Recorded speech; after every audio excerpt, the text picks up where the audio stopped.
మరి పెద్దలు డాక్టర్ వేణుగోపాలాచారి గారితో పాటు అనేక మంది పెద్దలు జాయిన్ అవుతున్న సందర్భంలో ఈనాడు ఇక్కడికి విచ్చేసిన మా అక్కలకి చెల్లెలకి అన్నలకి తమ్ములకి పాత్రికేయ మిత్రులందరికీ నమస్కారం.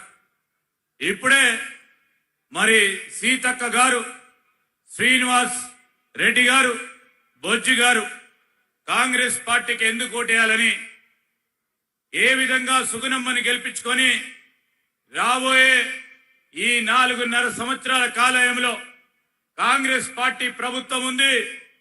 ఆ ప్రభుత్వానికి చేదోడు వాదోడుగా మీ శక్తినిచ్చి మేము అమలు పరిచే ఈ సంక్షేమ కార్యక్రమాలు ఇంకా పెద్ద ఎత్తున అమలు పరిచే బాధ్యతను ఇవ్వాలని మరి రేవంత్ రెడ్డి గారు మేమందరం కూడా రావటం జరిగింది. అక్కలారా చెల్లెలారా ఆలోచన చేయండి. ఈరోజు ఒక పక్కన బీజేపీ ఒక మతతత్వ పార్టీగా అడ్డగోలుగా ఇష్టారాజ్యంగా మరి పైన ఉన్న మోడీ గారు మా మేనిఫెస్టోలో లేని అనేక అంశాలని అసత్య ప్రచారం చేస్తా ఉన్నారు.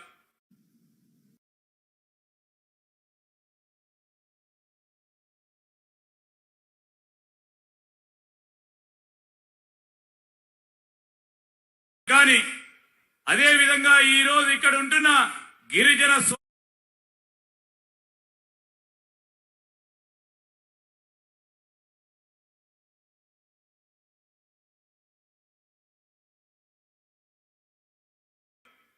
ఈ 10 సంవత్సరాల కాలంలో మోడీ గారి ప్రభుత్వ హయాంలో ఏదైనా జరిగిందని బేరీజు చేసుకోండి. ఇంతకుముందు పెద్దలు సీతక్క గారు చెప్పినట్టు మరి దేవుడి అందరూ కూడా మనం కొలుస్తాం. దేవుని కొలిచినంత మాత్రాన వారందరూ బీజేపీలు గారు. మనం ఇంకా పెద్ద ఎత్తున ఈరోజు మనందరూ కూడా తెలుసు, మనము ఈ రాష్ట్ర వ్యాప్తంగా కానీ దేశవ్యాప్తంగా కానీ అనేక గుడి నిర్మాణాలు చేసినాం.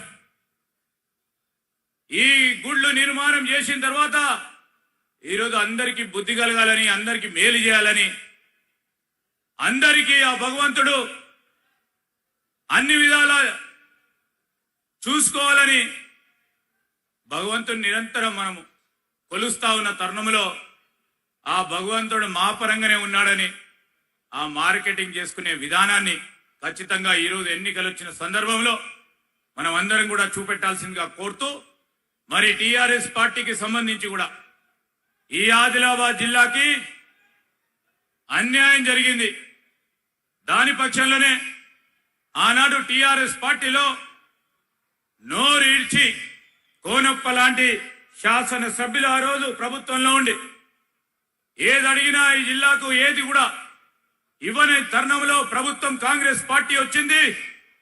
ఈరోజు 6 గ్యారంటీలతో పాటు మేనిఫెస్టోలో ఉన్న ప్రతి అంశాన్ని ముఖ్యమంత్రి రేవంత్ రెడ్డి గారి నాయకత్వంలో ముందుకు తీసుకెళ్లే ప్రయత్నం చేస్తా ఉన్న తరుణంలో మరొకసారి ఆదిలాబాద్ జిల్లా వాసులకి, కాంగ్రెస్ పార్టీ శ్రేణులకి మనం అందరం కూడా మరి కాంగ్రెస్ పార్టీకి బలం చేకూర్చే విధంగా సోదరిమణి ఆత్రం సుగ్ర గారిని గెలిపించాల్సిందిగా కోరుతూ సెలవు తీసుకుంటున్నాను. జై హింద్, జై కాంగ్రెస్.